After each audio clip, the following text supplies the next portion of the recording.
Good afternoon, this is Tom with the Lindsay Mountain Ranch, and we're out with the hogs.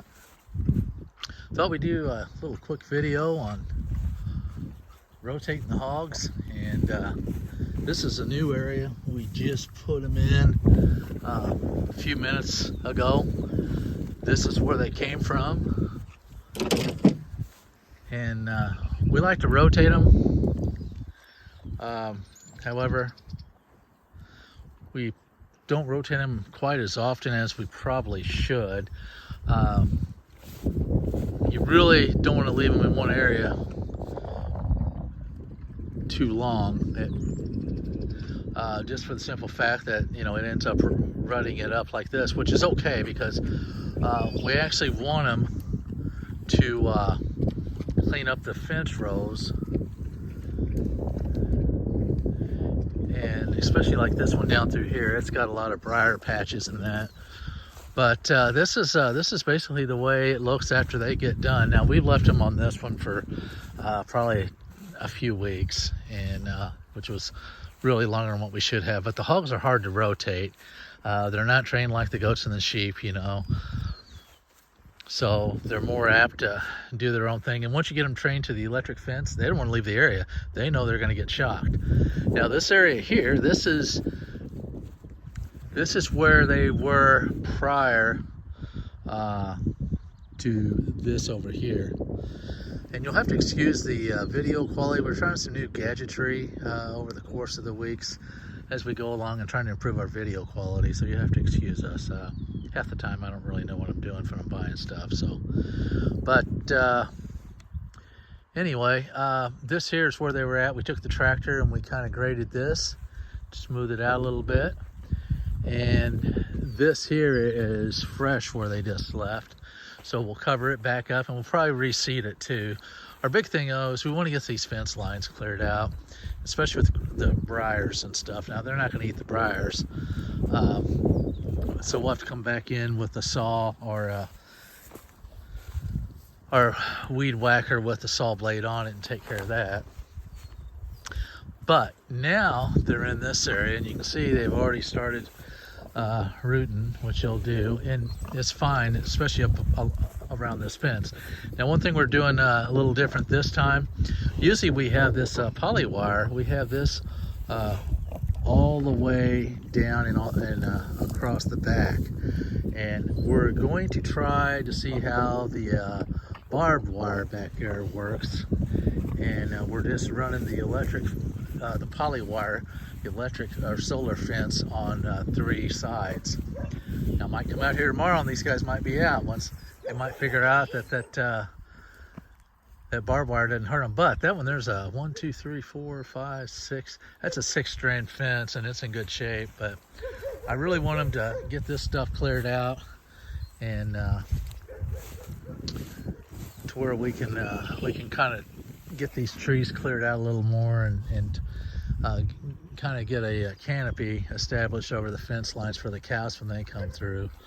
But hopefully they'll do a good job on getting close to the fence, and now they can get closer to it. Before, up there we had the fence, the poly wire fence, running down along the inside of the barbed wire, and they couldn't get right up on it. So now I'm kind of, it's a little risky, but we're you can see that one over there. They can get up to the fence if they want to. They could squeeze past that, although I think they'd get shocked before they got through it. So as we've talked about, this is our charger. So it's a single strand wire that's on a reel. We run it from one end. This end's the hook end over here, and then down there at the other end we have the reel. Put a ground post. Put a ground post in. Mount your solar charger. I need to clean that off.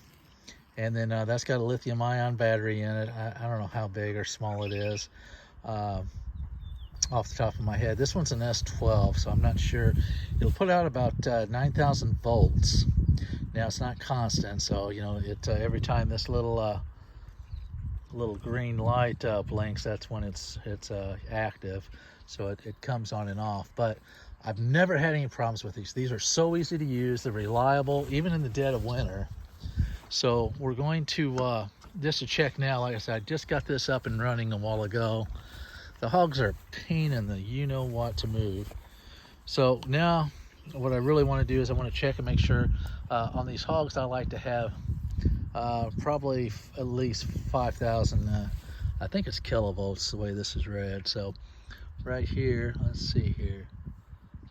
Well, I'm not very good with this new. Okay, 9,000 kilovolts. Well, 9 kilovolts, so it's 9,000 volts. So yeah, that's good. So if they get into that, they're going to get shocked. Now over there on the barbed wire, they could get out. But the thing about this though is I put typically, well, I still have 4 corner posts. I use the steel post for the corner post. I have plastic insulators, and then I've got to have a couple of fiberglass posts in the ground in between to keep the keep the poly wire off the ground, because you know when it touches the ground, it's going to ground it out and you're going to lose voltage. So you know, this way we're getting more bang for our buck. So I just put them in, I just step them in. Steel posts, 4 corners, I just tap them in with a regular size hammer, no big deal. Set another one in for your solar charger here. Connect your hot wire, so it goes from here, and then the other end connects to your poly wire fence, and then it grounds itself on this post. Drive it in, turn it on, and boom. We got 9 kilovolts right now, so it's about 9,000 volts what that equates to. So, and this is the way we do it. I mean, it's so easy. Single wire, you know, it's single strand.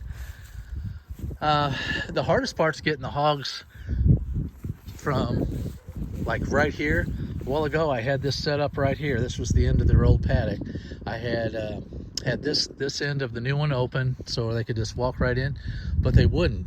I still had along the side here, but this end was open and they wouldn't cross that boundary right there for fear of getting shocked. So that was the hardest part, is just getting them to trust the system, so to speak.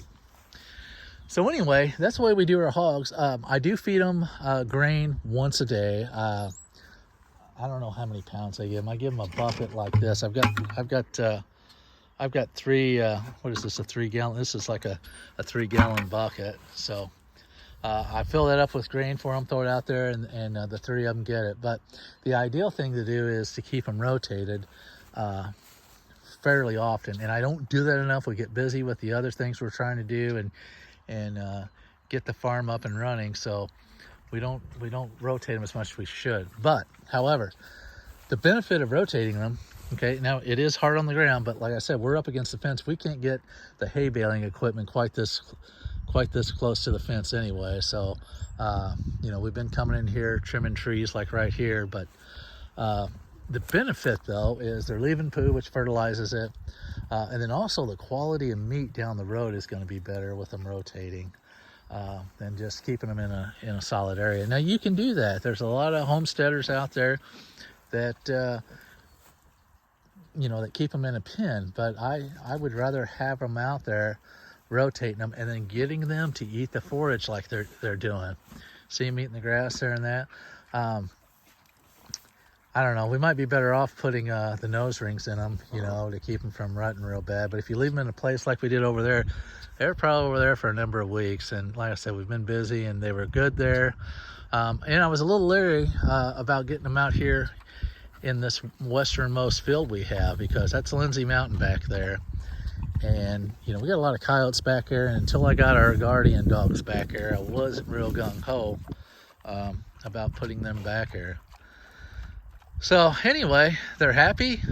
We put a pan of water out there. Actually, I have a 55 gallon drum that I actually use. And now that it's getting hot, I'll get it out and put it up here in the corner for them, and I won't have to worry about them running out of water. But I come twice a day, fill it up and check on them. But keep it filled up. But we'll take a 55 gallon drum, set it there, probably in the corner.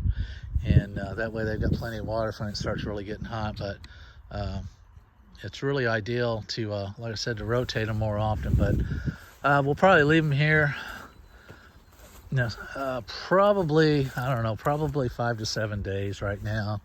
And then I'll probably run them down through there because I got some brush down along, this fence goes all the way down there. And I've got brush down there. I'd like to have them down there in the brush. So we've got two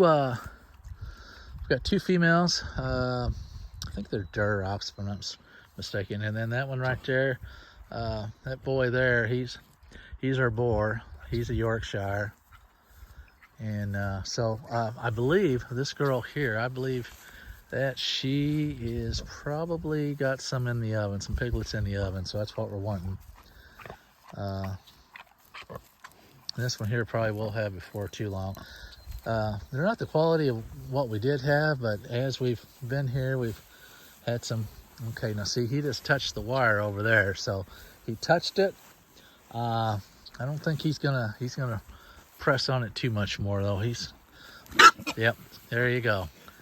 Now see, I've actually got that set up a little high. I need to lower that, so I'll probably disconnect it. But that's what we want. You heard the pop, the zap, and they respect it. They know that that's the limit. But I need to lower that. Ideally, you want the lines really well.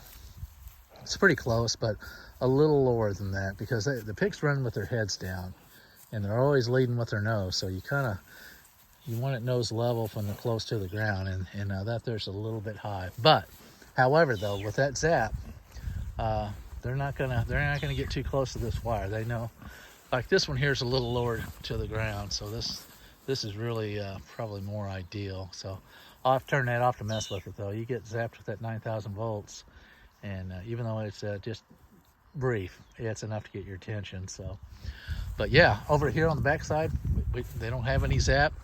There's enough barbed wire though with 6 strands that I'm hoping will keep them contained, because I'd like to be able to run them up against the fence to where they can clean all that stuff up. So anyway, this is enough of the pig talk for right now. It's kind of how and why we rotate them and what we use, and hopefully you got some got a little insight. And if you're looking to do hogs, we appreciate you hanging out with us at Lindsay Mountain Ranch, and we'll see you on the next one.